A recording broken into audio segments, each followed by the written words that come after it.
नमस्कार, परभणी न्यूजमध्ये आपलं स्वागत करतो। मी दिलीप बनकर। पाहूया आजच्या ठळक घडामोडी। सोशल मीडिया पत्रकारांची अवहेलना, राष्ट्रवादीचा संवाद मेळाव्यावर बहिष्कार। परभणी दिनांक 19 जुलै सोशल मीडियाच्या माध्यमातून पत्रकार बांधव सामाजिक, राजकीय, शैक्षणिक, सांस्कृतिक अशा विविध क्षेत्रातील घटनांचे वार्तांकन करून त्यास प्रसिद्धी देण्याचे काम करतात। हे काम नित्यनियमाने सातत्याने करतात। काही मुक्त पत्रकारिता करतात तर काही शोध पत्रकारिता करतात। काही पत्रकारांचे उदरनिर्वाहाचे साधन पत्रकारिता आहे तर काही जनछंद किंवा आवड म्हणून करतात। मराठवाड्यासारख्या दुष्काळी भागात बेरोजगारीचे प्रमाण अधिक झाले आहे।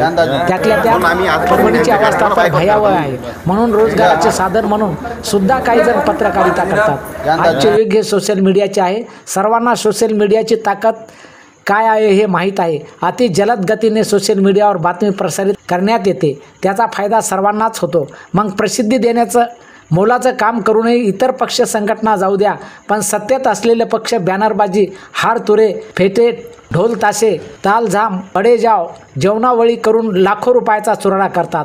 पण दिवसभर उभे राहून पोट तिडकीने एक जबाबदार पत्रकार म्हणून काम करत असताना सत्तेतील पक्ष फक्त बडाया मारण्यातच गुंग असतात। त्याचाच प्रत्यय आज परभणी शहरातील अक्षता मंगल कार्यालयात आला। सोशल मीडियाच्या पत्रकार बांधवांची कोणतीही दखल तर आयोजकांनी घेतलीच नाही, साधी विचारपूससुद्धा केली नाही। म्हणून परभणी जिल्हा सोशल मीडिया बांधवांनी या कार्यक्रमावर बहिष्कार टाकून कोणीही बातमी न प्रसारित करण्याचा निर्णय एकमताने घेतला आहे। आणि यानंतर जर सोशल मीडियाची दखल घेतली नाही तर बहिष्कार टाकण्यात येईल असा निर्णय घेण्यात आला आहे।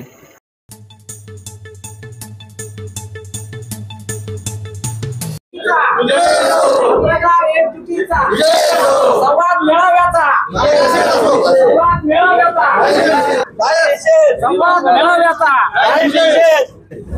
पत्रकार एकजुटीचा पत्रकार एकजुटीचा पत्रकार एकजुटीचा पत्रकार एकजुटीचा पत्रकार एकजुटीचा बनकर साहब तुम आगे बढ़ो, हम तुम्हारे साथ हैं। बनकर तुम आगे बढ़ो, हम तुम्हारे साथ हैं। पत्रकार एकजुटीचा पत्रकार एकजुटीचा आज अध्यक्ष साहेब काय सुनील तटकरे साहेब यांचा आज परिसंवाद मेळावा होता आणि राष्ट्रवादी अजित पवार गटाचा। तर आज सगळे म्हणजे जिल्ह्याभरातून या ठिकाणी पत्रकार उपस्थित राहिले होते। सोशल मीडियाचे सगळे पत्रकार या ठिकाणी कव्हरेजसाठी आले असताना आज या पत्रकारांची दखल न घेतल्यामुळे, त्यांना इज्जत न दिल्यामुळे आज त्यांनी या ठिकाणी या संवाद मेळाव्याचा बहिष्कार केलेला आहे आणि एकही पत्रकार या ठिकाणी आपली वार्तांकन केलेली बातमी लावणार नाही असं या ठिकाणी पत्रकारांनी नमूद केलेलं आहे। राजेश विटेकर साहेबांनी हा कार्यक्रम ठेवला होता, त्याच्याबद्दल काय तुम्हाला व्यवस्था झाली नाही? राजेश विटेकर साहेबांनी हा कार्यक्रम, आमदार राजेश विटेकर साहेबांनी हा कार्यक्रम ठेवला होता।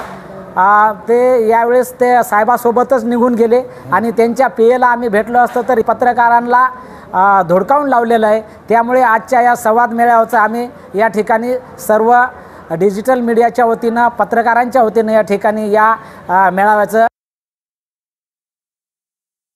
यांना असं सांगण्यात आलं की आम्ही काही तुम्हाला सहकार्य करू शकत नाही आणि तुम्ही आम्हाला माफ करा असं म्हणून सांगून ते निघून गेले। तर अशामुळे पत्रकाराने कसं करायचे म्हणून आम्ही परभणी जिल्ह्यातील सगळे सोशल मीडिया, डिजिटल मीडियाचे पत्रकारांनी या कार्यक्रमावर बहिष्कार टाकलेला आहे। आणि असे कार्यक्रमावर आणि असे नेतेवर धिक्कार असो अशी घोषणाबाजी आमचे आदरणीय बनकर साहेब आणि सर्व पत्रकारांनी इथे घोषणा केलेली आहे। यापुढे आज कोणीही बातमी, आजची बातमी टाकणार नाही, यापुढेही यांची कोणतीही बातमी टाकण्यात येणार नाही असा ही पक्षांनी जर असा पत्रकारांसोबत व्यवहार केला तर त्यांची बातमी प्रकाशित करण्यात येणार नाही असं सर्वांनी ठरवलेलं आहे।